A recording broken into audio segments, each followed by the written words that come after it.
Welcome to the Startup Grind. So first off, I just want to, welcome everyone. Welcome to Startup Grind. Thank you for attending the reboot of Startup Grind Sacramento. My name is Rich Foreman, and I'm the co-director of Startup Grind, the Startup Grind Sacramento chapter, along with Brandon Weber. And Brandon Weber is actually the owner of the Urban Hive, which is this really great co-working space in Midtown. I actually started the Startup Grind chapter over 7 years ago. I went to my first Startup Grind event in Silicon Valley, and what it was just an amazing.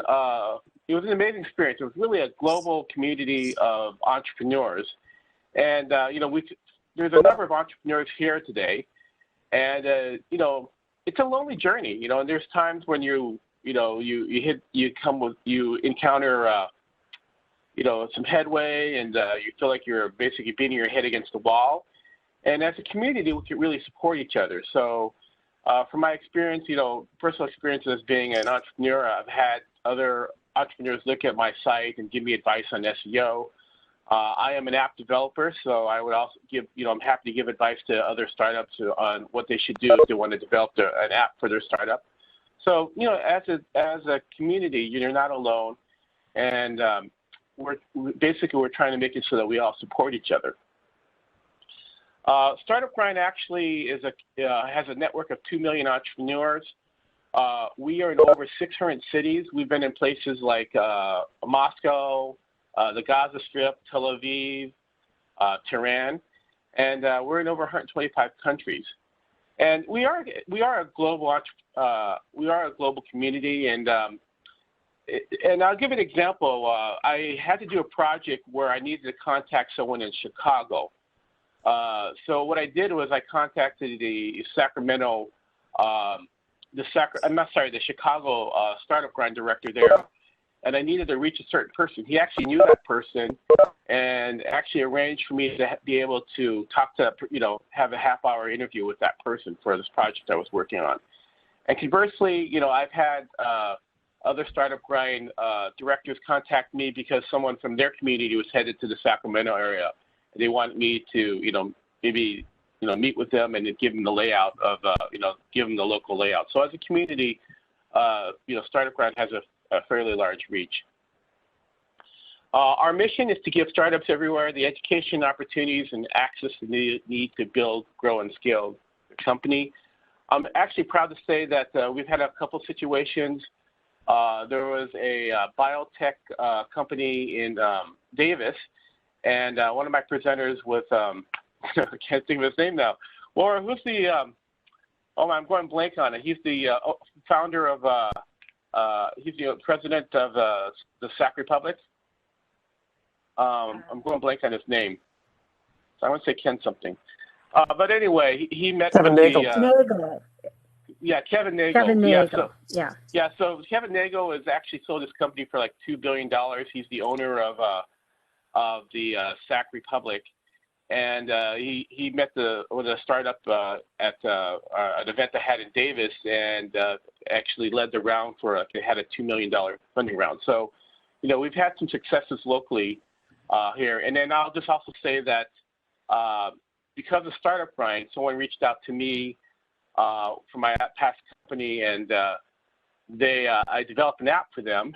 And this was 2 years ago. So I developed an app for them. They started to ask for more business, and they actually asked me to join the team full time. And so the company's name is Cortico, and we actually just got acquired 2 weeks ago. So there's some successes locally that we've had with Startup Grind. This is our core values, and when I first saw these values, I kind of rolled my eyes and thought they were corny. But as I've been as a chapter director, I've really realized it's really essential. It's really, it provides more of a deeper connection. We believe in making friends, not contacts. We believe in giving and not taking. And we believe in helping others before helping yourself.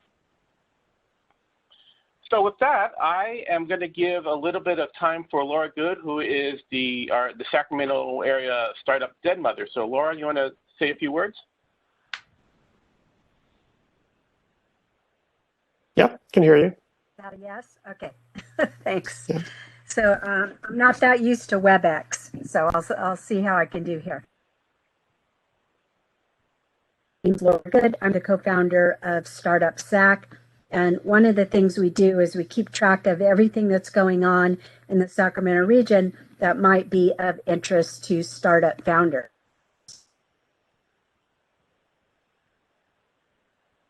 For free to the Startup Digest. Your audio is kind of breaking up, Laura. Okay. Is that better? Yeah, that's better. Okay. I was using my AirPods, but then I couldn't figure out how WebEx fail. Anyway, I posted the link in the chat to the current issue. You can also sign up for it there. And there's a couple of things going on this week you might be interested in. 1 million cups. Founders will present their business to an audience of their peers and get feedback. And then, and that's in the Startup Digest, so if you click through there. And then also on workshop for you to attend virtually, Right to Win, developing your on Thursday at 6 p.m. So check the Startup Digest for those. And then there's one other thing I want to tell you. Has purchased called Mentor Sacramento, or I should say they're funding our use of that. And next Tuesday, Startup Sac is doing an meeting about that platform for both being a volunteer mentor, or if you're looking for a mentor session to we'll answer your questions and give you a look around. So I just posted the link to sign up for that, and that's all I've got, Rich. Thanks. Okay, thanks. And yeah, you're going in and out, but definitely sign up for the Startup Digest Sacramento. That's actually something that Laura and Jeff put together every week, and there's pretty much a comprehensive list of things that are going on in Sacramento. And if you are, they're also running the mentorship program, which I've also signed up for. And Laura, I've actually already talked to a few people that have reached out to me through that, so I think it's a good program. Brandon, are you here today? So Brandon is our chapter director here. He's also the co-director here, but he also owns the Urban Hive. The Urban Hive is a fantastic co-working space in Midtown. So if you're interested in finding out more about it, I actually put my email in the text. So if you want to reach out to me, I could give you more information. And I think they're offering some sort of discount as well. So what I want to do right now is just go over some housekeeping. So in today's presentation, please keep yourself muted. If you have a question during the presentation, please type it in the chat, and or during the Q&A session, which we'll have at the end of the presentation, just raise your hand and we'll acknowledge you, and then we'll be able to answer your question in real time. So with that, I want to introduce John Selep. John Selep is actually the founder and president of AgStart. He's also an active investor with SAC Angels, and he's just been a real pillar of our startup community. So with that, I am going to give it over to. I'm going to stop sharing, and let's see how do I stop. Stop sharing, and then John, do you want to go ahead and take the ball and share your presentation? Sure. I really appreciate the intro that Rich did about Startup Grind. I have presented to Startup Grind several times in the past, and we've done a number of startup weekends and other entrepreneur events in the region. My background, I spent a number of years in the tech industry, more years than I'd care to represent. People will think that I'm old if I tell them actually how long. Let me just kind of share this material, and we'll take it from there. WebEx has a bunch of windows in the way here. So Rich asked me to share this content. I had shared similar content a couple of years ago at a Startup Grind event that was at the Cannery, at the Urban Hive. But I've updated a couple of things and can give you kind of the verbal voiceover of what's happening right now in the midst of COVID in the startup funding universe here in the Sacramento region. It's not near as dark as you might think, given all the other challenges we've had to deal with this past year. But my background, as Rich mentioned, I'm an angel investor. I've been investing for over a decade through the Sacramento Angels and in other startup companies around the region. I'm a former tech executive, spent 2 decades or more at Hewlett-Packard, AT&T Bell Laboratories before that. I've been a board director for the Sacramento Angels since 2012. I spent 4 years managing the selections process, a couple of years as the kind of secretary for the organization. And for the last 2 years, I've been the manager designate managing the Sacramento Angels LLC, which is an aggregation vehicle for all of the individual investors who want to invest in a particular company. We aggregate those funds into a single entity, the Sacramento Angels LLC, and then write a check from the LLC into that company, which has given me visibility into nearly every transaction that our organization has done over the past 2 years. And as I mentioned, the Sacramento Angels have been very active. We've invested over $1.4 million just since January of this year, about 17 different transactions. So it's actually a very active organization. We have about 60 different members. Any given transaction that we do will have at least 8 or 10 of our Sacramento Angels members investing in those companies. We have a process that we go through that I'll actually talk about later in this discussion to help you understand, how you might interact with an angel organization like the Sacramento Angels or any of the other organizations that we interact with. We co-invest with a number of other angel groups. We also co-invest with Moneta Ventures, depending on the deal. And so we're very active in working with others to help get you the funding that you need to be successful. Rich also mentioned that I'm the president of AgStart. AgStart is a nonprofit program that has been active in the Sacramento area since 2012. I've actually been active in the startup community before that with an organization called SARTA. Since about 2010, I was part of their Venture Start program, helping to support startups in the region. And then in 2012, this Regional Technology Alliance started a vertical market industry program in ag and food technologies. Because we're in the heart of California's Central Valley, a rich agricultural region, we had UC Davis, the leading ag and food research institution in the country, probably number 1 or 2 in the world. We have a lot of active innovation that's going on in our ag and food region. And so we wanted to provide something that would, an entity that would support those ag and food technology entrepreneurs, help them make the connections, get the education they need, get the mentorship they need to be successful in the region. And so we've been active for about 8 years, supported hundreds of startup companies through a combination of our educational programs, our monthly office hours mentoring, and other things. And most recently, we received the substantial funding through both federal, local government grants, private philanthropic donations to open a full wet lab in Woodland, about 7 miles north of UC Davis, able to support really top-notch scientific research coming out of UC Davis or elsewhere. A lot of the science, a lot of the food science, a lot of the microbiology, microbial solutions that are going into agriculture today and food production, food safety and other things really takes a good degree of scientific research, development, commercialization, just refinement of formulations and other things.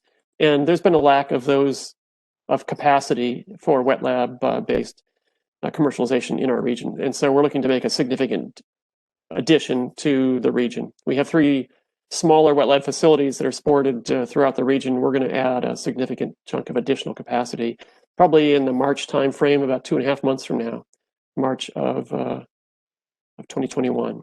So we can talk about that more at the end of the session. And I've been giving, as I said, guest lectures at both the UC Davis and Sac State entrepreneurship events. I've been a judge for Big Bang in a number of sessions over the past 6 or 7 years. And myself, individually as an investor, I've invested in over 20 companies over the course of the last 10 years. And again, I've seen just in the last 2 years with the Sacramento Angels, with the LLC, been involved with the deal terms and the negotiations for another 20 or so entities that I may not have invested in personally, but I see and sign all the documents that go through there. So Richard asked me to share with you today a couple of thoughts about raising funds from investors.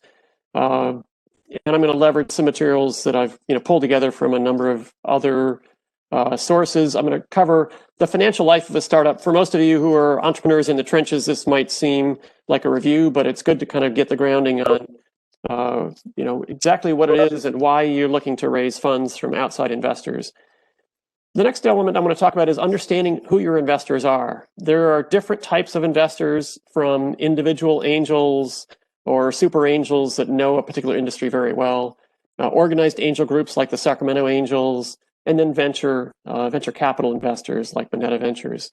Each of them respond to different motivations, and it's good for you to understand your customer. You are, just as much as you're selling a product or service to your end customers, when you're looking for investment, you're selling an investment vehicle to a set of customers, and you need to understand those customers. So we're going to review different types there and some of the things they think about, the way the investor thinks about your business and the opportunity to invest in your business. Then we'll talk briefly about structuring an investment, some of the different investment vehicles that we see commonly, both through the Sacramento Angels, through the local VC groups. We'll talk about convertible notes. We'll talk about equity investments and safe instruments. And then we'll talk briefly about deal terms, and then we won't dwell on that too much because that could be another hour, 2 hour long deep dive, but we'll cover the topics, the highlights, and then we'll leave it up to you to bring it up in the Q&A. So one of the first questions you should ask as an entrepreneur is, what kind of a startup business are you building? There are many kinds of small businesses and startups. There are some that are, the vast majority of small businesses you see on Main Street in any town around the Sacramento region is a small business, and in many cases it's a startup. It's a dry cleaner, a florist shop. It's a local contractor doing home improvements. It's essentially a small business startup. He or she is working to feed the family. There are also lifestyle startups that might have a greater or lesser degree of technology or innovation in them. Sometimes they're professional consulting services, someone who has deep expertise in a particular industry and puts out their shingle and becomes a consultant in that industry. That's a lifestyle startup. It's working to live a passion that individual may have for a particular area of their expertise. It pays the bills, allows them to do the things they love to do. It's not a scalable business in the sense that it could grow, do a 10x revenue next year versus what it has done this year, because it lives with that individual who's putting their expertise, their professional experience and consultancy behind it. It's not a scalable startup that it could grow. It could be very profitable and lucrative business. A book author, for example, is a lifestyle startup. They are, authoring books. They're selling those books through a publisher. They can make an excellent living on it. But it's not something that you could warrant raising money from outside investors, because the book author, if they go into a writing slump, it's going to change the fortunes of the business. And outside investors typically are not compensated for taking those kinds of risks. There's also a lot of social entrepreneurs who are doing social startups to do public good. They're born to make a difference.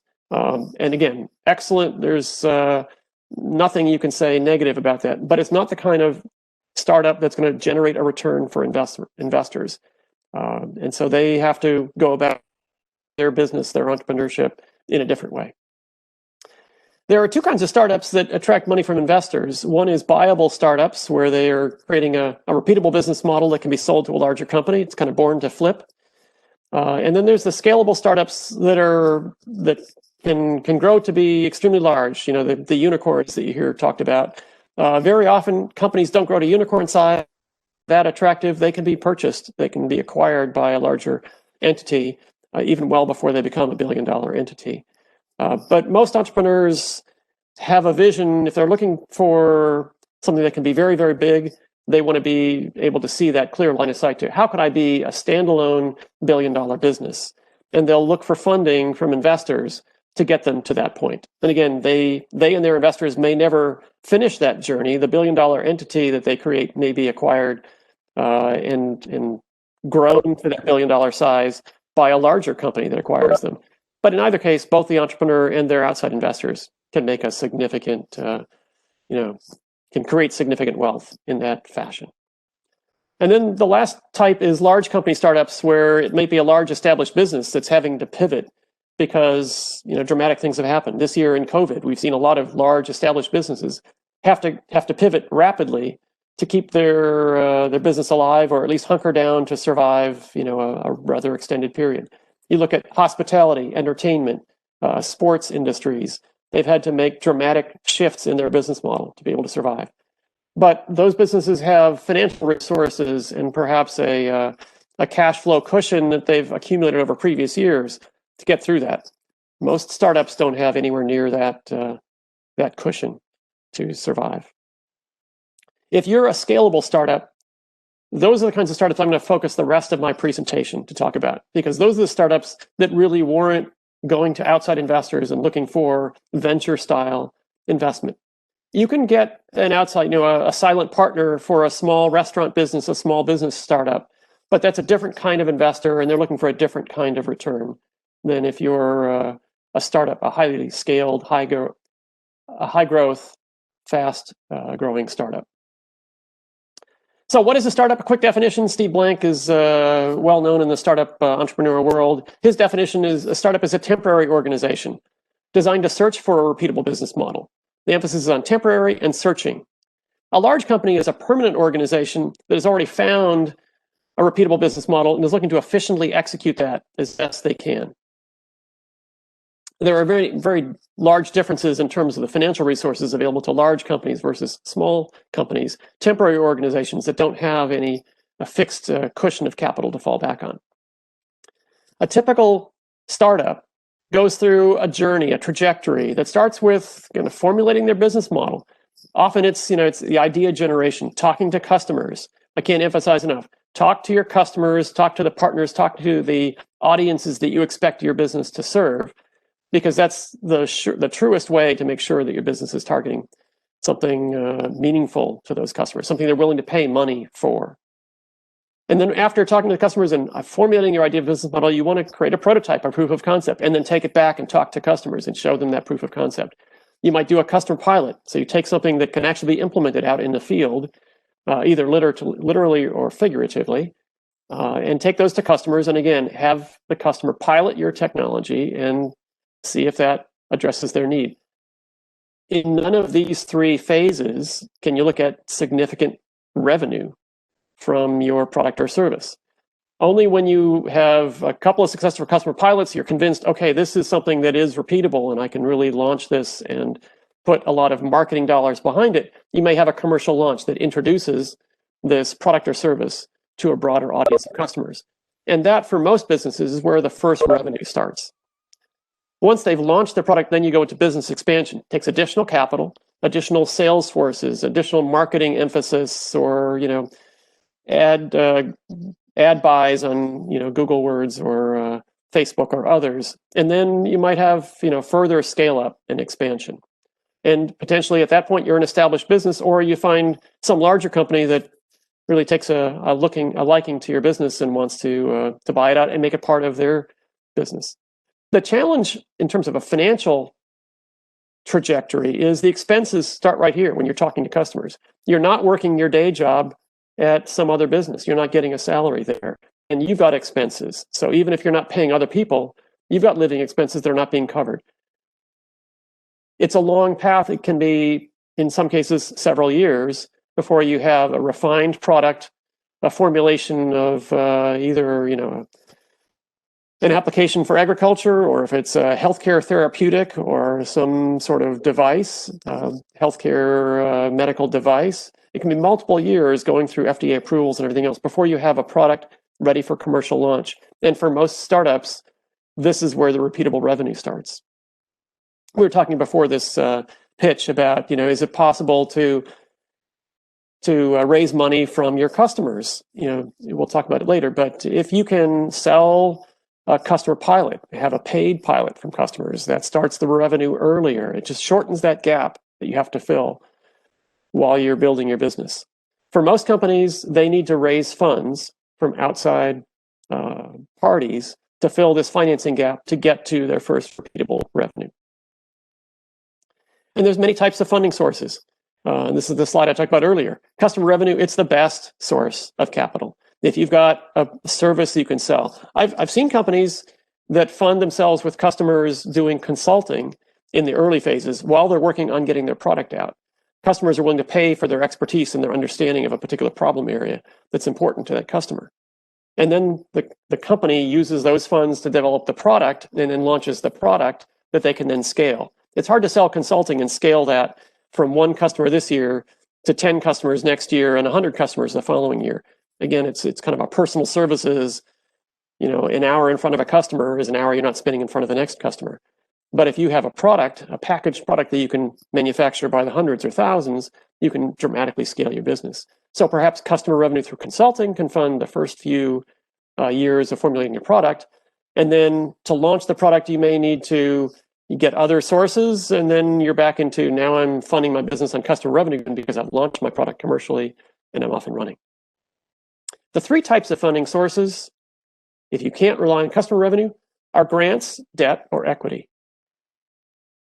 Debt is a difficult one for most startups because when you go to a bank for debt, they ask, so show us your last 3 years of financials, your profit and loss statement for the last 3 years. The last year typically needs to be profitable, which means you have revenue. And you need to have collateral for that debt, assets, physical goods, tooling or real estate or something else that you can put up for that debt. Most startup companies don't have assets. They don't have 3 years of financials, and they certainly weren't profitable in the last year. That's why they're looking for capital. Grants are possible, particularly if you're spinning technology out of a university. There are federal agencies that offer small business innovation research grants or small business technology transfer grants, STTRs and SBIRs. But those grants take a long application process. It may take a year to hear back whether you've gotten funding or not. In some cases, the application comes back after a year and you didn't get funded. So it's a very uncertain and a lengthy process. But the wonderful thing about grants is you don't have to give up any equity or ownership and you don't have to pay the money back. For most startups that don't have collateral for debt, that aren't eligible for government grants to pursue their technology, what they do have is equity in their idea. And often if the idea that you have has merit, you can find investors that are willing to trade their money for a partial ownership in your business. And that's what equity is. It's a partial ownership in the success of your business. And so we'll talk about some debt, some equity. There are portions of debt that actually convert to equity. And we'll talk about that as we go through the process. We talked about this kind of trajectory that you go through. Well, there's a financing landscape that follows that same trajectory. When you're at the business model formulation stage talking to customers, you really don't have much in terms of intellectual property, but you're not spending a lot in terms of expenses. The very first external equity that most startup founders raise is from friends and family. And that literally means people that know you, or either through friendships or from family, or for some reason love the idea of what you're working on. They have a reason to take a particular interest.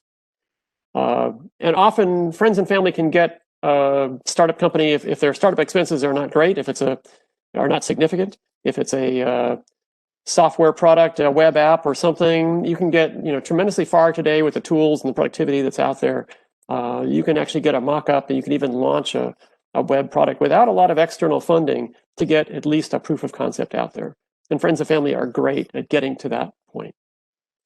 Angel investors come in. These are external investors who aren't related to you. It's not Uncle Billy or Cousin Sue. The angel investors are looking for opportunities to make money, to invest in equity and see that increase in value. And you may be introduced to them because they're in your local region, or there might be angel investor groups that have an affinity to the particular technology area that you're focused on. But often they're the very first ones willing to take a risk on an unproven technology and perhaps get you through a customer pilot stage Angel investors, by and large, and we'll talk about them more later, by and large want to see at least some traction, some evidence that you've been able to accomplish something. So a prototype, or ideally, a technical prototype that shows the technology works, and a couple of willing customers doing a pilot, even better, a paid pilot, to show that there's a market that wants your technology, that's willing to pay for a solution. That's kind of the trigger for angel investors getting really excited about it. Angel investors might be very sufficient to fund investment funding rounds of up to $700,000 or $800,000, $1.2 million in a fundraise through angel investors. Not unheard of. When you get to larger amounts of funds, if you need $5-10 million to get to manufacturing process for your technology, or you want to buy 1,000 units of finished goods to be able to start a commercial launch and sell your product or service, that's where you need larger amounts of capital, and that's where venture capital comes in. And we'll talk about, there's both corporate venture capital groups that are affiliated with a large corporate entity. So in information technology, Google has a venture group, Intel Capital, these are corporate venture groups, or they're just purely financial investors. In the Sacramento region, Moneta Ventures, Impact Venture Capital, others are purely financial. They're not affiliated with any particular large corporate entity. And again, each of these investors invest with the idea that at some point, your business will be either launched into the public markets in an initial public offering, and those venture investors can get cash back at that point from the cash they put into your business, or your entity will be sold to a larger corporate player who wants to add your particular product or solution or service onto their offering. And that corporate buyer will acquire the company and pay cash back for the shares that are held by the venture capitalists, the angel investors, and potentially even the founders. That's the typical trajectory that most startup companies go through. One or more of these buckets, and many times in sequence. Friends and family first, angel investors next, then venture capital through subsequent, perhaps multiple rounds through venture capital. Private equity can play a role, and then the public markets or corporate acquirers. To understand those different investors that I talked about on the last slide, I want to kind of walk you through. This is a concept from the value proposition canvas. Many of you are familiar with the business model canvas and the value proposition canvas are familiar with it, but the investor has a mindset of there's a job to be done. The investor is looking to make money. If it's a financial investor, making money is the sum of their focus. If it's a corporate venture capitalist like Intel Capital or Google Ventures or a number of others, they also have an interest of finding technologies that could be a benefit to their corporate parent, that there's a strategic alignment between what you're doing and their corporate parent. And those strategic alignments can be actually very beneficial to both parties. But that's the job to be done. When you present an investment to those investors, you need to be able to show them how they're going to make money with their investment in your company. There may be pains and gains. You might find angel investors that have a strong affinity to, let's say, female-led founder groups. And it's a benefit to them if you align up with their affinities. You might find impact investors that they want to make money, they want to invest, but also have impact and benefit, one or more social goods as part of their investment activity. And it's important for you to understand each investor's mindset, what pains or gains they're feeling. Investors who might have had a family member lost due to some particular cancer or other disease might have a stronger willingness to invest in your cancer therapy because it addresses something that was a pain in their life that they have a personal interest in.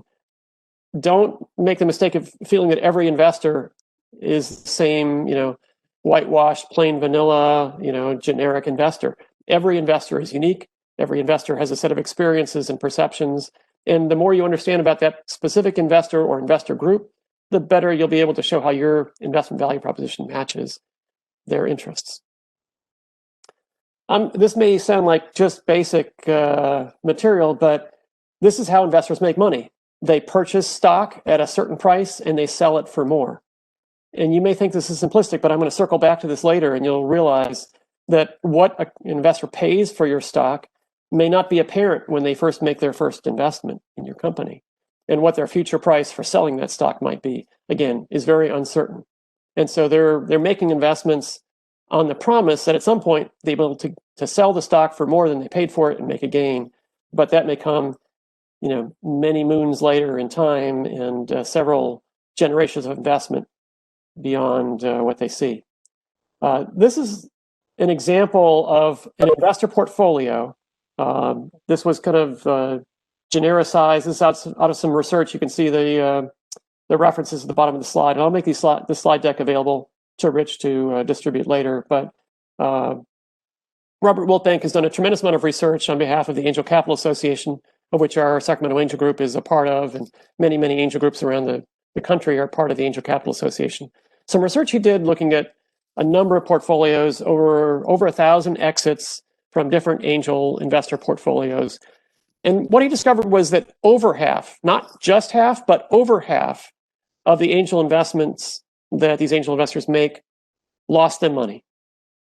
For every dollar they put in, they got less than $1 back. So over half the investments they make, and most of them wind up being zero. You put in $1, you get $0 back. About 30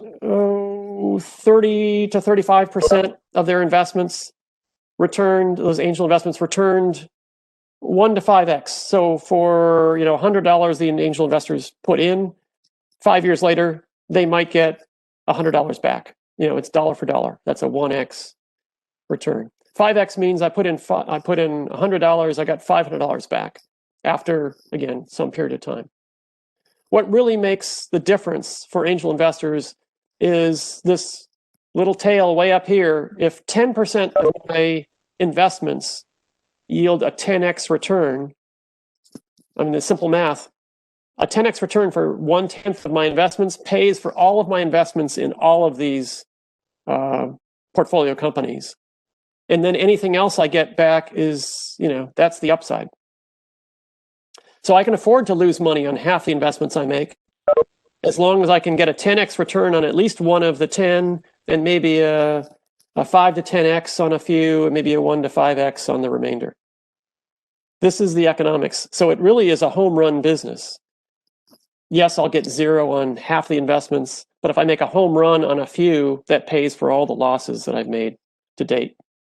So investors in these early stage startups that are speculative investments, where the guarantee that you'll be alive and in business 5 years from now is pretty slim, they're willing to make the investments because they're playing the averages, knowing that if I get enough at-bats here and I get a 10x return, I can make a positive return. This is not a 15% return on capital like you go to a bank and look for a bank loan.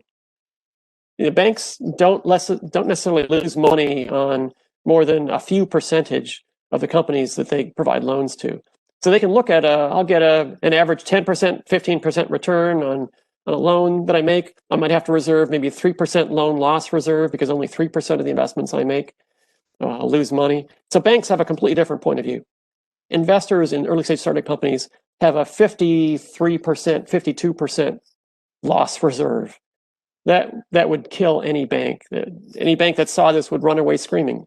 And their bank regulators would say, hell no, you're not going to invest in that kind of company. But angel investors, venture investors, this is the bread and butter of what they do. To eliminate that losses, so every investor, by the way, is trying to reduce this 52%. If I can push this down and just not make that investment that lost money, I'll do well. I'll do better. The trouble is, every one of those investments they made, they felt was going to be a 10x. They were sure that one was going to be the 10x, and it turns out to be in the goose egg, the 0 category. If they make 10 investments, all thinking that every one of them could be a 10x, and this is the result that they see. So investors, quite rightly, are concerned about the risks. How do I avoid the risk of it becoming a 0 so I have a greater chance of getting that 10x return? I can't guarantee the 10x, but I can at least try to minimize the ones that turn to 0. And they look at risks, and this is the quadrant we talk about: technology risk, market risk, financing risk, and team risk. And let me zero in on that. In terms of technology, most technology-based startups are working on something that's new or novel. By definition, that means there is some risk in it. Does the product or service actually work? Will it work after several years of refining the formulation? What could go wrong? It may work in a test tube. It may work in a beaker on the lab bench. Will it work at scale? There was a generation, perhaps a decade ago, of clean technologies looking at how can I turn algae into, petroleum and replace all of the fossil fuels out there. And they worked great in a test tube. They worked great in a beaker. But when you get to a 50 kiloton per year processing plant, did it scale? And most of them, frankly, they worked well in a beaker, and that's about where it ended. It may take several years for that technology to become mature. Will it be competitive 3 or 4 years from now? I worked for many years in the electronics industry and the networking industry. We went with Ethernet networking over twisted pair cable from 1 megabit to 10 megabit, from 10 megabit to 100 megabit, from 100 megabit to gig, from gig to 10 gig. It was about a 3 or 4 year cycle. Then you could see these waves of every technology kind of was launched down at the low end, became mature and ubiquitous. Every laptop that's sold today has a gigabit Ethernet connection in it, or you can get a dongle that has, those kinds of connections. So they become ubiquitous. But there's always something new, the next generation. Wireless networking is the same way. It was, Wi-Fi 802.11b, and then 802.11g, and N, and then AG, and there's every couple of years there's a new technology coming out. If you're investing in a new generation of silicon for today's generation of technology for networking or processing speeds or something else, you're probably investing too late because someone else is already investing in the next generation that will take over and obsolete the current generation. So you've got to ask yourself, and your investors will certainly ask, what's the technology kind of obsolescence cycle in your industry? Will the technology you're currently working with become obsolete even before you launch your product? Will the software infrastructure that you're basing your code on today become obsolete and replaced by something else that will be 3 times more productive and 5 times better performance by the time your product launches? Will it become obsolete before it's even launched? On the market risk, put the technology aside. Okay, it works. I'll grant you, your technology is great and will work great for the next 20 years. Are there customers that will value what you're doing? Will they buy it? Will they buy your technology from a small, unproven startup that looks like your business? If you're trying to sell to national telecommunications providers who, they want 20-year histories from every supplier they purchase from because they don't want to take a risk on anything new, that cannot be your first target customer as a startup. You need to find customers that desperately need your solution, that need it so desperately they're willing to take a risk on a company that has never sold that product before, because by definition, your very first customer will be buying a product or solution from a company that has never sold one to anyone else before. Getting your 5th customer, your 6th customer becomes immensely easier, but that very first customer is the hardest, the first 1 or 2. And you'll have to bend over backwards and allow them to pilot and test your product, perhaps for no payment at all, to prove to themselves that you actually do solve the critical problem they're trying to solve. And then and only then they might actually pay you for it. But by the time you've done that with one customer, now you can go to the second customer and say, hey, look what Joe over there has done. I saved them this much money. I prevented this loss from their business. And now you got your second and third customers by reference. And so this market risk, can you find enough customers willing to pay enough money for you to actually recoup all the investment you've put in? And what will your competitors do? Can you build a moat that will prevent competitors from just copycatting what you do and running you down from behind? And then financing risk down here in the lower left, how much money will it take for you to get through the refinement of your technology and the building of the markets and the go-to-market process to get customers? How much financing will that take? Do you have the resources today to execute that plan? Will you be able to raise the funds in the future that you need? And believe me, if there's uncertainty about how much financing you need, how much time it'll take to launch this, uncertainty takes time.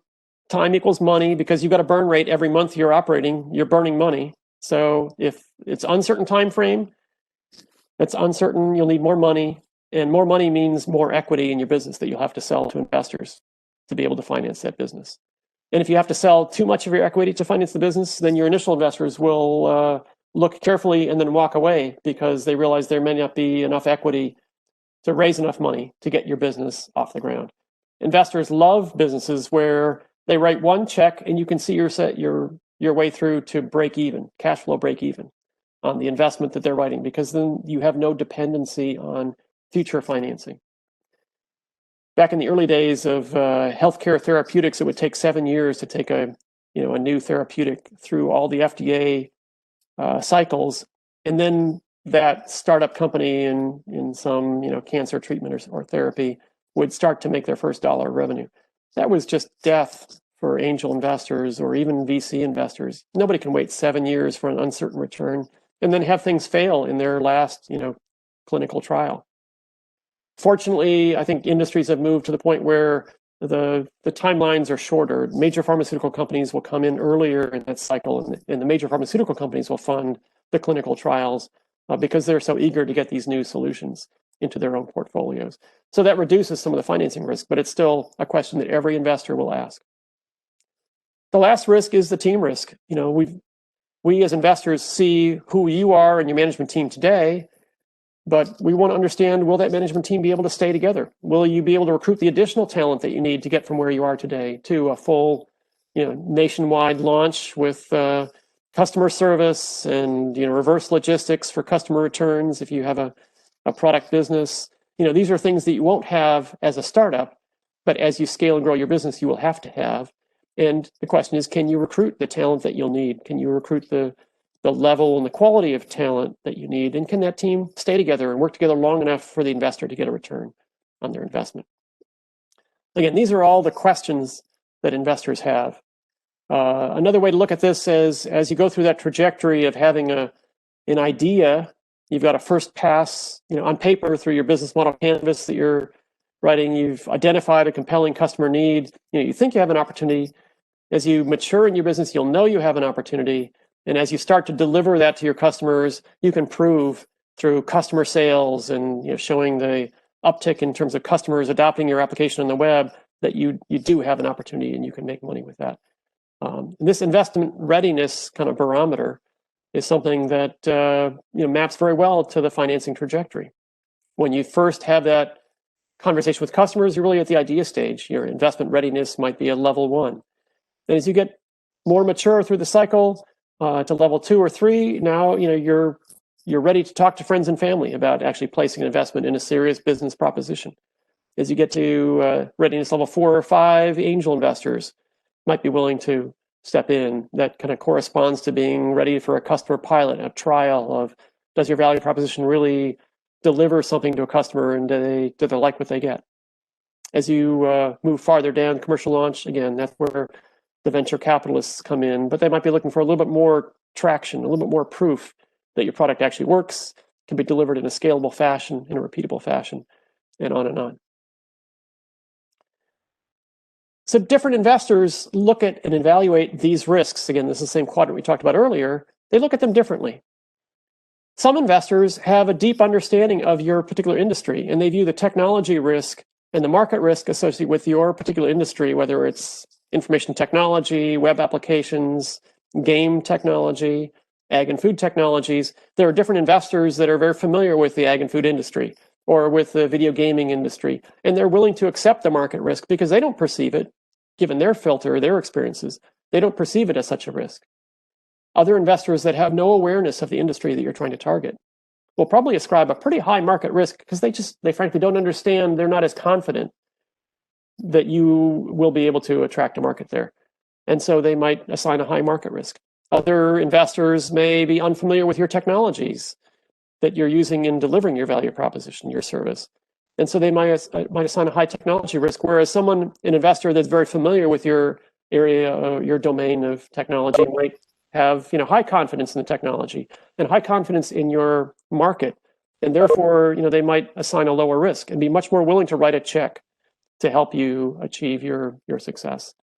So treat every investor as having a unique set of experiences and perceptions about risk in your business. And every investor, will make decisions based on their perceived risk. That's why friends and family are the very first set of folks to invest in you, because your friends, your family know who you are, and their assessment of team risk, are you really a sincere entrepreneur and you're going to work, your butt off to make a return on the capital that they're investing? Your friends and family probably have a lower assessment of risk than someone who's never met you before. That's why warm introductions mean so much in this industry, because there's a transitive property. If there's somebody that the investor trusts and that trusted party introduces you to the investor, then the investor will perhaps have a lower perception of team risk. At least you're known by somebody that they know. It's not a cold call. It's not, a brand new introduction. That lack of familiarity, increases perceived risks. And there are some investors that will never be comfortable investing in your, technology sector or domain. They may never be comfortable enough with the market risk in your sector. But there may be other investors that are quite comfortable, and you need to find them. There are many angel groups that have affinity for specific technologies. There's a life science angels organization in the Bay Area, actually nationally. There's a chemical investors angel group. There are a number of female-led founder affinity groups among angels, Golden Seeds and others, Astia Angels, that invest in female-led organizations. And so again, there's a venture group, an investor group for your specific domain. You just need to find it. I have familiarity in the ag and food chain, and many of the large corporate CPG companies, consumer packaged goods companies, have investor groups that are looking for new food brands and other things. Kind of they're the early spotters and scouts out there to find new food brands that might eventually be acquired by the large CPG company. So they're looking for new food brands, new food ingredients, and they're willing to make investments in that space. One thing to be aware of as you look at these different groups, so I've talked about friends and family, they know you, their perceived risk is lower. Individual angels work and operate slightly differently from organized angel investor groups. Organized angel investor groups have a team dynamic where you don't want to look silly investing in some startup that kind of hasn't met all of the requirements or expectations in terms of reducing their technology risk and market risk. An individual angel investor answers to no one and can make an investment in you just because they like the way you approach them and pitched your business. They don't have to explain to someone else why they made that crazy ass investment in this early stage company that had no traction and no customers. In an angel group, just sharing with you honestly, we tend to invest in companies that have a little more traction, a little more established business. The conversation that comes up in an angel group meeting is, someone skeptically asks, well, you've never really proven this in front of any customers yet. Have you, thought of this? And it kind of shifts the whole conversation to, what have you proven that you can do? You don't have to get into those conversations when you're talking to individual angels or super angels, particularly ones that know your business well. All of these groups, friends, family, individual investors, and angel groups, are investing their own money. I write a check as an angel out of my own personal account. Venture investors, venture capitalists, are writing their checks with someone else's money. Someone has entrusted them to make good investments with that other person's money. It's called limited partners. The general partner, the venture capital firm, is investing the limited partner's capital and has to explain to that limited partner, why the hell did they write that crazy ass, that check, a very large check to some, wild investment scheme that they could never explain how it was ever going to make money. And so venture capitalists have, a slightly different obligation because they're, fiduciaries on behalf of their limited partners. They have to make sound decisions. And so they go through a lot more hoops and hurdles to try to write a check than, an individual angel investor or Uncle Billy who's writing a friends and family round. When you talk to angel groups and you talk to venture groups, another question you should always ask is, who will lead the investment? We study this dynamic in angel groups, the group dynamic. Someone who has industry experience might say, I believe in this startup. I'm familiar with the industry sector, and they'll kind of endorse that this is a safe investment to the other investors in the group. We see this very often, that there is one or two people who will lead the investment, say, I really believe in this company. I'm going to invest. Who's going to come along with me? And then other people jump on. Those other individuals may not be as familiar with the technology, may not be familiar with the market, but they're willing to trust, the lead that they know. The same thing happens among venture capital firms. Some venture capital firms have made investments in this sector before. They've seen good results. They have confidence. They perceive lower risk, and they're willing to lead the investment. And then two or three other venture capital groups will kind of jump in. They'll write a check too, because they're basically following that lead into the deal. I don't want to use the term herd mentality, but there is a herd mentality. If you are talking to investor groups who are basically followers, And you can tell the signs. They've never made an investment in your category before. They've never written a check to another company doing the kinds of things or using kinds of technologies that you've used. That's a pretty good sign that they're probably going to be unwilling to lead the investment, be the first into the round, but they might be willing to follow. And that's okay to follow. But you need to find one lead, because if you just have a group of followers, they're going to be staring around in a circle looking at each other. Who's going to lead? Who's going to lead? And you won't be able to close the deal. A good lead with 2 or 3 followers, you've got your round closed and you're off and running. I mentioned that there are a number of angel groups around the region. We, as Sacramento Angels, work with a number of angel groups around the region and in the Bay. We call it the InSync Angel Network, and it's really just a collaboration. We're all volunteers as investors, but we know our Sacramento Angels group may not be able to write enough checks or big enough checks to fully fund your startup. But we can make a referral. We'll make our investment and we'll refer you to 2 or 3 angel groups in the Bay Area or elsewhere. And before you know it, 3 angel groups, you've got enough to close your round. $500,000, $750,000, whatever size round it is. 3 or 4 angel groups can typically close that. The typical check that we write for the Sacramento Angels is maybe $100,000 to $150,000. It varies up and down, but that's a common figure that we write. The North Bay Angels, the Berkeley Angel Group, they write similar size checks. A couple $100,000 from the Sacramento Angels, a couple $100,000 from North Bay, a couple $100,000 from Berkeley Angels. We've done multiple rounds. I've co-invested in those rounds where we've all co-invested together. One of the angel groups found the deal. The others came in and we closed it all together. We negotiated together in some cases, or we do it in a serial fashion. We just made a referral earlier this week of a startup company in Davis to the Sierra Angels in this InSync Angel Network, where we're co-investing alongside Moneta Ventures, and we think we'll get a couple of other angel groups to at least give it a good look. And that's how deals get closed. It's not just a one-shot, one angel group deal. In the venture community locally, we have a couple of different angel groups. We wish we had many more, but we do have some very legitimate and active investors. Moneta Ventures is probably the most active in the region. They do a number of deals every year. Impact Venture Capital has been active for a long time in the region, and they have written a number of checks that I can attest to startup companies here in the region. Impact tends to focus a little bit more on software and big data-based companies, artificial intelligence, but they've invested in a robotics company that used artificial intelligence in their proposition. Moneta Ventures invests across a range of companies. There's a brand new, very large investment fund in Davis called the March Fund. They focus exclusively on food and nutrition technologies.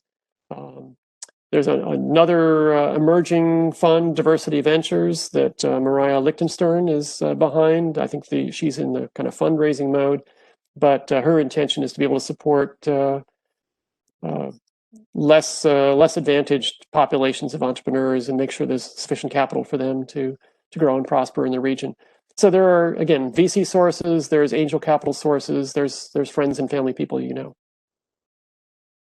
You might ask, so how do I approach an angel group like the Sacramento Angels? This is a kind of a process diagram directly from our Sacramento Angels organization. Again, I ran selections for the Sacramento Angels for 4 years, and this is the process we followed. It continues to this day without that much variation. But entrepreneurs submit an application through GUST, which is an angel-oriented it's really a portfolio management tool for us, so we can manage all of the applications coming in and keep track of who we've screened and who we haven't screened, which ones are pitching next in terms of our phone screen process. We do an offline review of the applications that come in. We decide which 3 or 4 we're going to phone screen in any given cycle. We do about 7 cycles of selections each year. We do a phone screen of 4 companies in each cycle, selected from as many as 10 or 20 as at the initial input. We then select out of the 4, 2 companies to present to our angels in a dinner presentation, or for the last year, it's been a web-based remote presentation. And out of the 2 companies that present in any given dinner, we may decide to, as a group, to pursue further due diligence with none of them, one of them, or both of the companies that present to us. and then we do a due diligence process to make sure that what they shared with us in the PowerPoint slide deck was actually real. We'll confirm they do have customers, and the customers love their product or service, as much as the entrepreneur told us. And then after that process, we make a decision to invest or not. We typically pursue due diligence if there's enough interest among our collected investors at the dinner presentation that it warrants further work.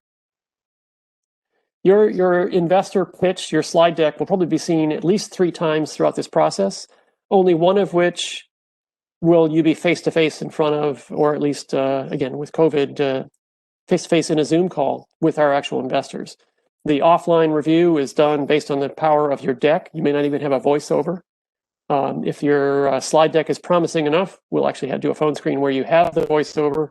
You're on a phone call, and we've got the slides in front of us, but it's not face-to-face. And then in the traditional process, over multiple years when we're not in a pandemic cycle, it's a face-to-face live in front of our investors. And what's really important here is the engagement you get with investors in the Q&A. It's not just what you say in your prepared comments, but how you're able to answer questions. And a lot of the questions revolve around risks, technology maturity, market risk, how much financing risk, can you walk through the finances of your P&L, of the investment offer that you have? What are the terms of your deal? And that's where you can really develop a rapport with the individual investors, and they get to know who you are more as a person, and not just as a practiced presenter of a canned slide deck. There's a couple of different platforms you might run into. We use Gust as that portfolio management vehicle for us. There's also Proceeder, an essentially equivalent tool. There are other tools that you can use to reach out to angel investors, such as AngelList, Circle Up, and others. There are a bunch of crowdfunding sites. I'm not going to talk about crowdfunding. We tend to shy away from companies that are using a lot of crowdfunding sources. Equity crowdfunding is a new development in the industry, but it's still very new, and most established investors tend to shy away from that. We still invest in companies using the traditional SEC guidelines. Again, another hour's worth of discussion if we wanted to go into that. That's the process. I'm going to talk very quickly about structuring investment. I know I'm running over time. We got a little bit of a late start, and I'm going to probably skip through the terms and conditions, but we can always do a follow-up session on that. In terms of structuring investment, we as angel investors typically look at either priced equity rounds, which is directly buying shares of stock in your company. So we exchange dollars, checks that write to your company in exchange for shares of ownership in the company. Typically, we look strictly on what's the valuation of the company, how much money are you raising, and whether we feel that is adequate compensation for the risks that we're taking. Another instrument that we use very frequently is convertible notes. Convertible notes are structured as debt. It's actually a loan to the company and is shown as debt on your balance sheet. But the idea is not that you're going to pay that debt back, but you're going to convert that debt to equity at some later fundraising round, at later financing. And there are different advantages, pros and cons. Running short of time, so I'm going to quickly skip through that. Safe notes are an instrument that was popularized by accelerators in the Bay Area, specifically Y Combinator. It's a very entrepreneur-friendly vehicle. It is not preferred by investors. Of the last 20 investments that we've made with Sacramento Angels, we might have invested in maybe one safe instrument. I would say half the deals we've done were equity round, the remainder being convertible notes. So safe investments are not really attractive from an investment standpoint. It puts everything in the hands of the startup entrepreneur. It's really not debt. It's not equity. It's just a promise that you might get shares in the future. And so again, it's not preferred, but it is a vehicle that you'll hear about. And then warrants is another instrument. Warrants are essentially an option. Warrants can sometimes be used as a sweetener in conjunction with an equity round or a convertible note round. They typically don't stand alone by themselves. They're usually something used in combination with another financial instrument. I'm going to skip ahead because of time. Just want to make a couple of key points. Most companies don't see their startup valuation kind of move up in a linear fashion. It moves up in fits and starts. It's really based on milestones. The valuation of a company that has no revenue is really in the eye of the beholder. And so it's a negotiation between the startup entrepreneur and their investors. And so the investors look at, what are the milestones? Do you have a minimum viable product yet? Or are you still working to create one? Have you had a customer actually install and use your product? Do you have a pilot yet? Those are kind of key milestones that trigger increases in equity. Have you completed successful pilots and now you have customers actually willing to buy your product on a commercial basis for money? Again, first revenue is a key milestone for every startup. The very first customer who's paying money for their product or service. And again, that's usually associated with an uptick in revenue and valuation. We talked about valuation. Valuation is important because that helps the investor determine, what are the terms of the deal. We talk about pre-money valuation. It's what's the valuation of a company right now?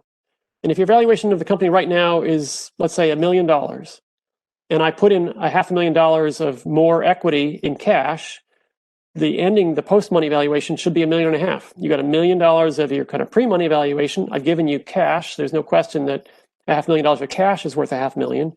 So A plus B, $1 million of pre-money plus $500,000 of cash yields a post-money of $1.5 million. It's very simple math. There's no magic to it. But those same ratios, if your pre-money valuation is $1 million and I've put in $500,000, you might expect that I've got 1/3 of the total investment in the company. I should have 1/3 of the shares in the company. Those ratios hold. The same amount of percent of post-money valuation that the new investment represents the post-money share of ownership of the new investors coming in.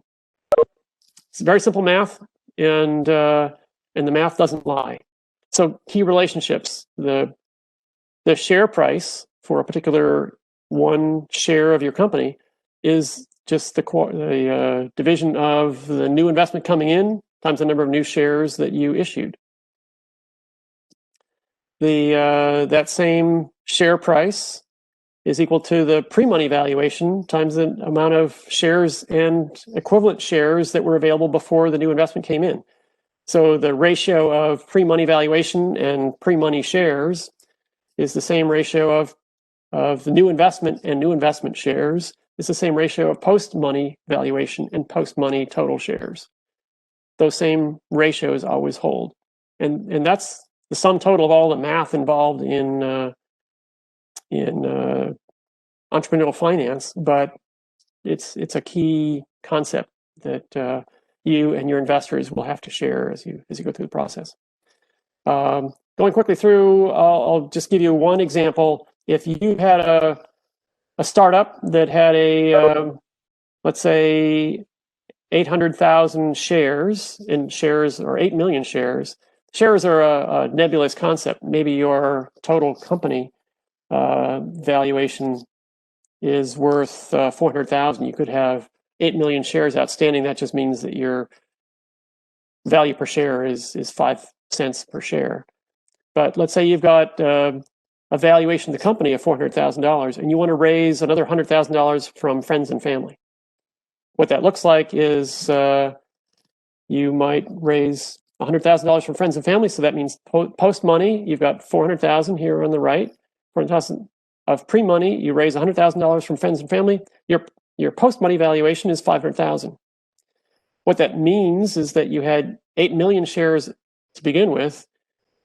You're going to issue 2 million shares to friends and family in exchange for that 100,000, and that's your post-money valuation. Your friends and family round, you have given them 25% or 1/5 equity in the company in exchange for the cash that they put in. This same set of relationships, equations works whether you're a billion-dollar unicorn or a small startup running their first friends and family investment round. The ratio of pre-money to post-money, new money to existing money, new shares to existing shares. So I think I've given you everything you need to know. And then we'll talk about, in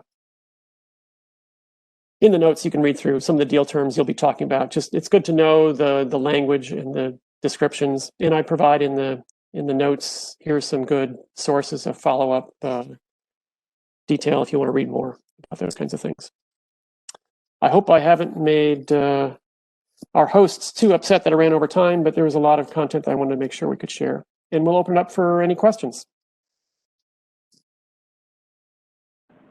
So if you have any questions, just either raise your hand or you can just unmute yourself and just ask away.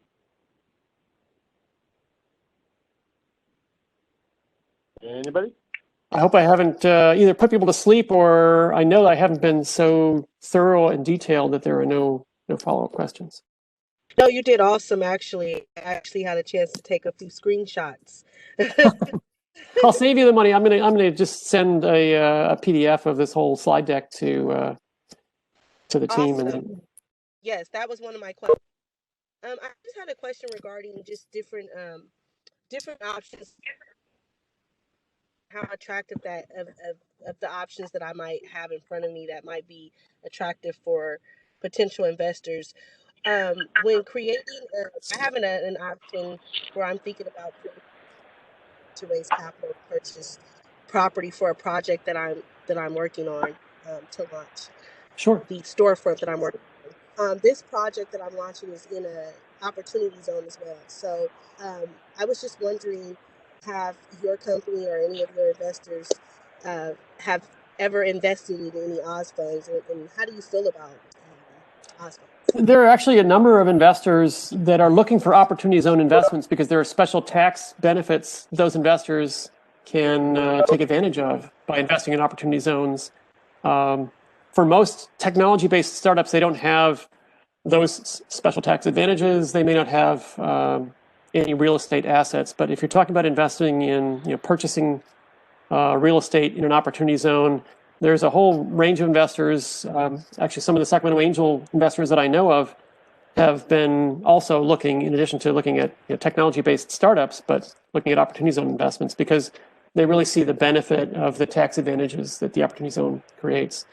So if you're looking for those kinds of opportunities, yes, there are many investors that are actually seeking out opportunity zone investments because it provides unique advantages to them. Great. John, It's just about making sure I structure the Oz fund correctly in order. Well, I think that's the hardest part that I'm kind of trying to figure this out. And do you guys offer any type of mentorship at all? I do a lot of mentorship to companies in the ag and food technology domain through AgStart. But there are small business SBDC. What's the acronym stand for? There's a number of volunteer pro bono mentorship opportunities for small business entrepreneurs who are looking to start out, and specifically in retail storefront kinds of activities. The Small Business Development Center in the Sacramento region has a range of people who are compensated directly to support you and your business in terms of understanding what it takes to put together a financial opportunity with your investors to help your business be successful. And I would recommend you turn to those organizations to get the coaching that you need. That'll be the best source.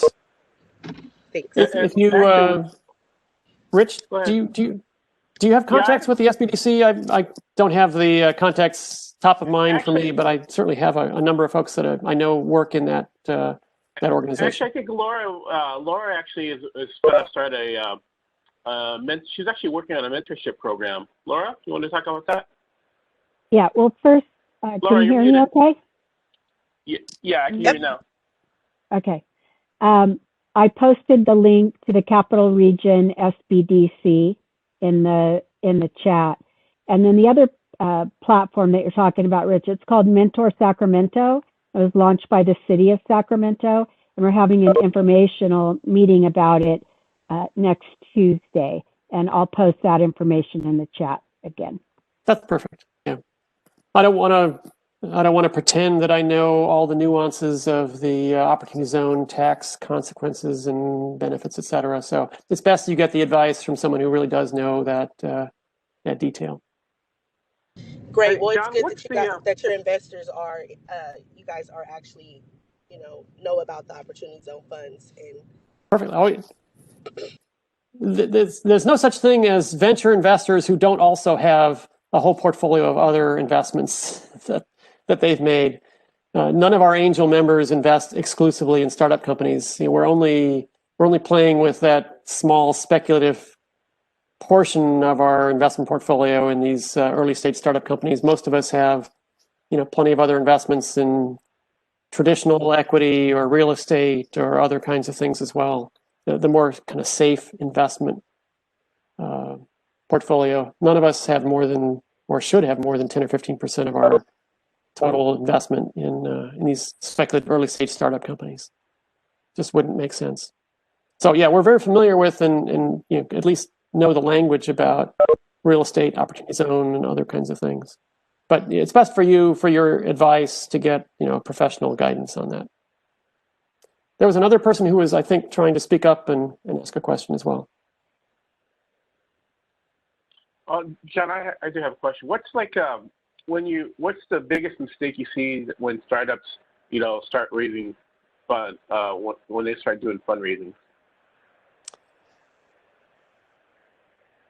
I would really encourage entrepreneurs who are looking to talk to investors to learn as much as they can about the process. I've seen entrepreneurs waste their time trying to chase raising funds from angel investors or venture capital when they're just not ready, or maybe their business is not a suitable business for raising money from angels or VCs.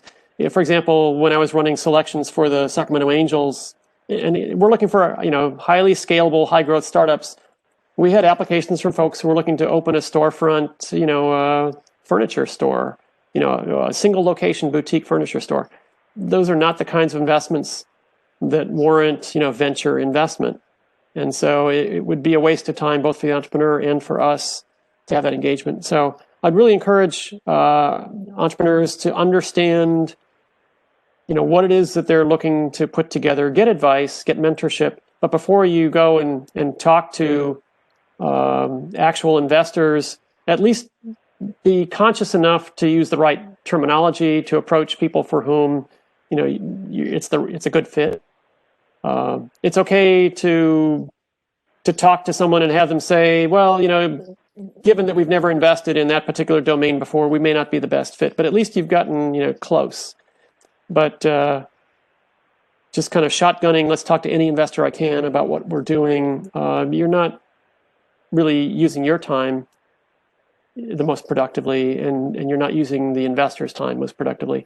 And quite honestly, it's probably not fair, but investors aren't going to give you too many chances to pitch your business to them, especially if you lose credibility by proposing something that's not appropriate, or that makes them question how mature you are as an entrepreneur.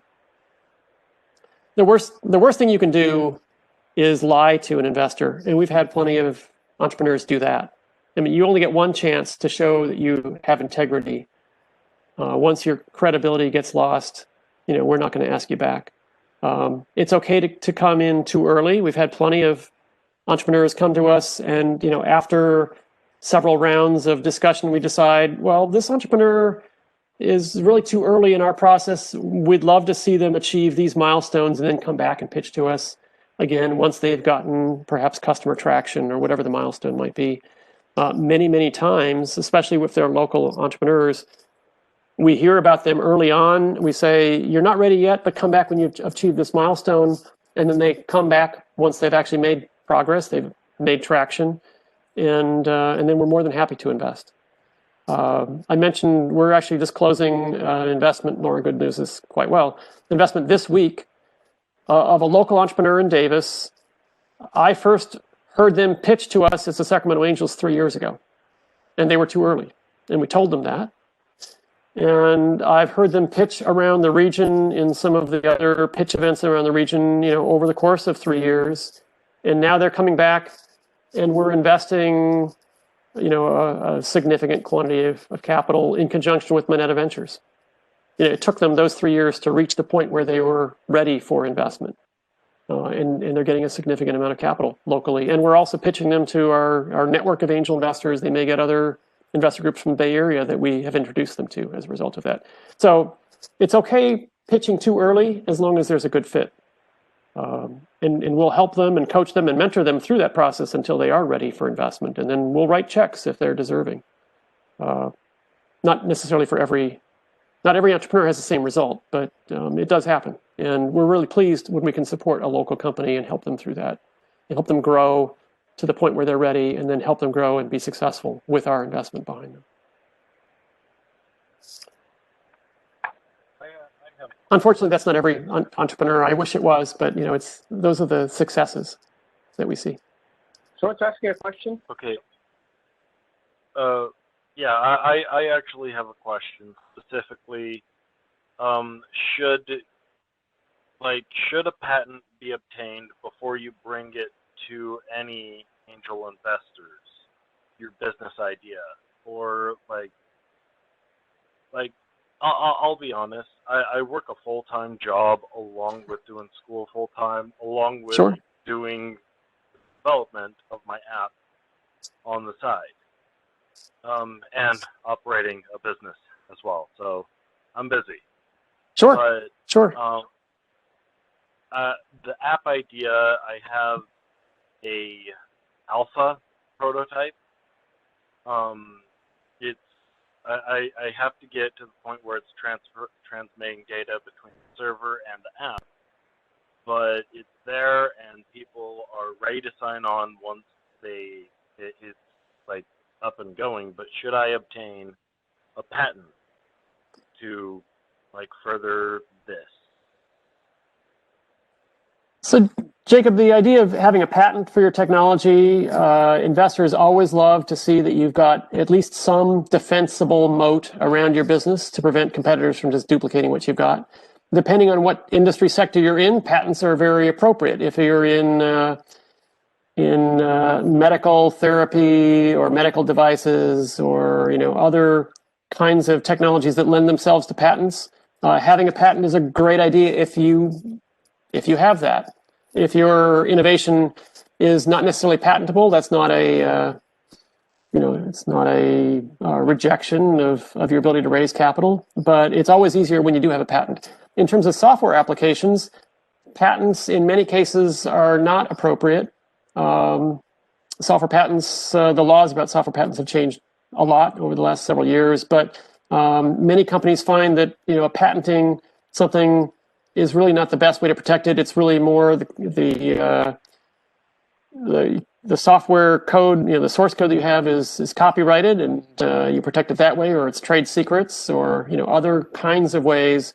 Going through the U.S. Patent Office is really not common in terms of software applications because of the way the patent laws are written. So it depends on the domain of technology that you're engaged in. Most software is not patented. Most software companies are competing based on time to market and either trade secrets or source code copyrights that they keep secret, and they move quickly so that if someone was going to spend 6 months copying what they had done and that's available in the market now, that competitor would be 6 months behind because you're continuing to move ahead and add more features or more capabilities to your application. That's really how competition varies by sector, and you want to have as defensible an opportunity that you can given your particular technology sector. That doesn't necessarily mean a patent. The reason that patents are important, I should say, for angel investors is, by definition, as a startup company, you're going to be underfunded compared to established players in your industry. And if the basis for your competition is, hey, I've invented this new feature, but my well-funded competitor can duplicate that in 3 months, that's not a defensible advantage because you're not going to have the same amount of funds. The nice thing about a patent is you have a guaranteed right to at least file a lawsuit against someone and try to prevent them from copying you for 15 or 18 years. That's a defensible long-term advantage. And that's what's going to cause a larger pharmaceutical company to have to buy your company if they want your particular advance. They're going to have to buy out your company and pay your investors, a significant amount of money. And you, the entrepreneur, will make a significant amount of money. But the reason those large pharmaceutical companies have to buy you is because they can't just duplicate what you've done. You have a patent. That's the defense that allows you to get a return and offer your investors a return on their investment. If you didn't have that line of defense, you wouldn't be able to do that. The same is true in other industry sectors where patents are typical. It's really to guarantee that your investors and you as an entrepreneur will see a return on all the effort, the blood, sweat, and tears that you put into it. So it's very good when you have it. It's not a requirement. Okay. Excuse me, I do have a question. Sure. Yeah, I have a question around the angel group process. Yes. There's that step about the due diligence deep dive. What are the mechanics behind that step? And is that typically conducted by a third-party review that measures that risk? And most often it's not conducted by third parties because, well, so let's be clear on the audience of investors that you're looking at. If it's an angel investor, it's typically not due diligence by a third party because the angel investors themselves are volunteers. They're not professional. They don't have a lot of funds to pay professionals to do that kind of due diligence. And so the investors themselves conduct that due diligence. The due diligence is really to make sure that that value proposition that you talked about in your investor pitch is actually there, is actually real, that your company is real. So they'll want to see the articles of incorporation for your company or whatever the organizational structure is. They'll want to see the actual documents that say how many shares are outstanding. Usually that's the articles of incorporation, because if you're selling somebody 5,000 shares in your company, it makes a big difference as to whether you have 5 million shares outstanding and you're selling them 5,000 or 50 million shares and you're selling them 5,000. And so there are legal documents that someone can ask for and request, and you can share with them that help answer those questions that come up. And so again, for angel investors, typically it's done by the individual investors that are showing an interest in your company. And we commonly share due diligence with other angel groups. The benefit of the more angel investors involved, the odds are higher that there is someone among our group that knows your industry sector, knows what are the basis for competition in your sector, knows what questions to ask to ensure that we have at least high confidence that what you told us in your investor pitch is accurate and true. We'll look at the financials. We want to see at least a balance sheet and a recent income statement to understand when you say you're making so much in terms of revenue, or you have so much in terms of assets on the books. We want to just document to prove to ourselves that you're telling us the honest truth. It's more validating that what you told us in your investor pitch is accurate. We're not necessarily looking to trip you up or whatever, but we do want to do the due diligence to make sure that we aren't just being lied to and fooled and whatever. And I can be honest with you, we've uncovered many things in our due diligence that caused us to, ask further questions. Often the kinds of things that come up in due diligence are, if you're a software company, as some of the other entrepreneurs had mentioned earlier, if you've been using contractors to do your development for you, do you have the proper contracts that say that you own the software that they created on your behalf, that you own the intellectual property rights for the software that you paid them to develop? And it's surprising how many startup companies don't really have the right contracts that protect those IP things. So if we uncover that through due diligence, we might ask you to, let's go ahead and sign those agreements with the people that you've been having do your development for you that makes it clear that you, in fact, own that intellectual property and that they don't. It's not necessarily a lockout that says we walk away. It's, here are the things you might need to fix. Maybe you haven't been as diligent in getting the proper documentation in terms of your legal filings and the financing, the financing that you've done in the past. And we're the third round in, and we discover that there's confusion in terms of what the capital structure and the cap table looks like. We may ask you to document those things and wrap those up. I've got a couple of examples where we've done due diligence in conjunction with some other angel groups, we discover a few things that typically happen with startup companies. The founder and their spouse didn't take salaries for a certain period of time. They considered that as unpaid salary, and it was listed on their books as kind of short-term loans. In other words, we could put $300,000 into the company, and the two founders would say, "Oh, great! Now we can finally take that $300,000 of unpaid salary that's accrued over the last 2 years, and the company's no further along, and we investors have put up the money, and it went directly into the founder's pocket." So what we did was we asked the founder to just document that instead of being a short-term loan, that the unpaid salary was a long-term loan to be repaid only when the company started achieving its first customer revenue. Now we had confidence that the investment we would put in would actually go to furthering the course of the business, and we wrote the check. I mean, the investment happened because we were able to discover that and ask the entrepreneur to make the appropriate changes. It wasn't a hardship for the entrepreneur, that's what they intended, but they just hadn't been clear in documenting, what was that unpaid salary and how was that being treated. So, we discover things and we then ask you to fix it. And by fixing it, we make you eligible not only for our investment, for follow-on investors are going to ask those very same questions. If we don't fix it now, it makes it more difficult for you to raise money in the future. And that's of no benefit to anybody.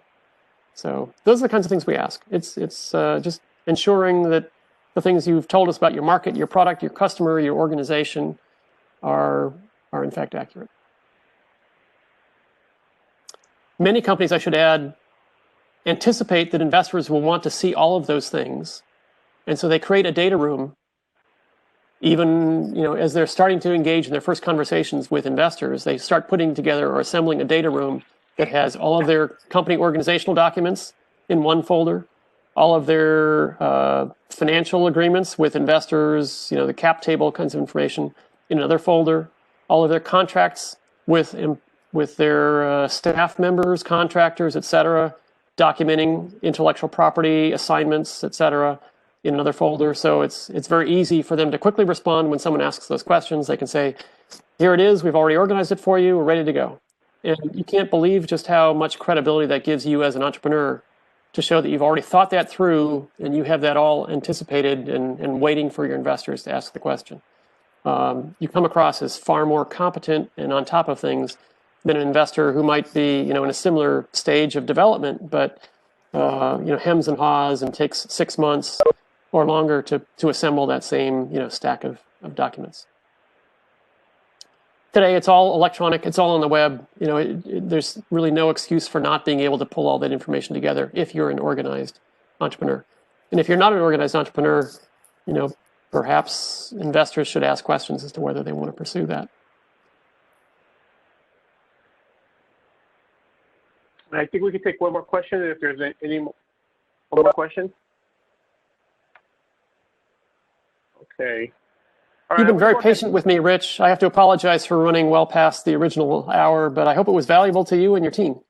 You're great, John. In fact, I was actually thinking maybe we need to schedule a follow-up session here. So right before I leave, I think there's a couple of people I know that I'm basically going to leave some time open for the community. Is there anybody that needs help? I know at least one person, Lindsay, was going to bring up something. Hey everyone, my name is Lindsay Suskind and I work for Cortico, and we are a fast-growing startup here in Sacramento. We just got acquired by Lexipol, and we work with first responders and we build wellness apps. Rich was awesome and got me the job with him, and I work in the HR position, and so we're looking for like project engineers or anyone that's looking for a job right now that would love to be a part of a fast-growing startup. We would love to have you. I added my email address over here. It's lindsay.suskind@cortico.com, and then I'm also going to add my cell phone number right here. If you have any other questions, you are more than welcome to call me, and you would have an opportunity to work with me and Rich at Cortico.com. Thank you. And by the way, I just want to, Lindsay was actually a volunteer at Startup Grind Sacramento. So when we had an opening, I reached out to her. Anybody else have anything that they want to bring up or need help from our community? Okay. Well, I just want to thank you Did guys you for hear? your time. I just Go want to ahead. thank you guys for the platform and the time that you guys gave us this evening. Really, really informative information. I'm excited to connect with Startup Grind and have an opportunity to even maybe pitch officially. That's And I will perfect. be reaching out to Lindsay. Thank you. All Fantastic. right. Is someone else saying something else? Rich, I actually jumped back in here. I had to jump out. I had somebody show up, and then they decided they went to the wrong building, so I had a little more time to come back. Two networking things I thought about in talking. One is where I'm located in Shenzhen, China. I used to live in Northern California. I have a lot of connections in Northern California. But if anybody's needing some help getting connected up to manufacturers here, hardware, software, plastics, I've been doing that for some years, and I can help you out. Not as a business, fellow entrepreneur, if you got something straightforward and you're trying to find a supplier and want to get with somebody of integrity, because that's always the big deal. And you can't generally get in travel right now, so you have to do it by remote. And then the second thing is I have a request. I actually have a small project here where I was tagged by a Chinese company here that is going to be launching a major effort in home appliances like pizza ovens and things like that. And they've asked me to connect them up with some Westerner talent. By Westerner, they really mean anything not China. And I've got them connected up to European groups because I used to be with Nokia and I had a lot of connections out there. But if anybody knows somebody they would like to suggest for brand creation, that kind of stuff in the consumer appliance space, if they can please forward that contact to me, that would be great. James, do you want to put your email in the chat? Oh, okay. Hang on a second. My vision's gotten so bad, so give me a second here. As I mentioned to you earlier, I'm older than everybody here. Let's see here. So here is.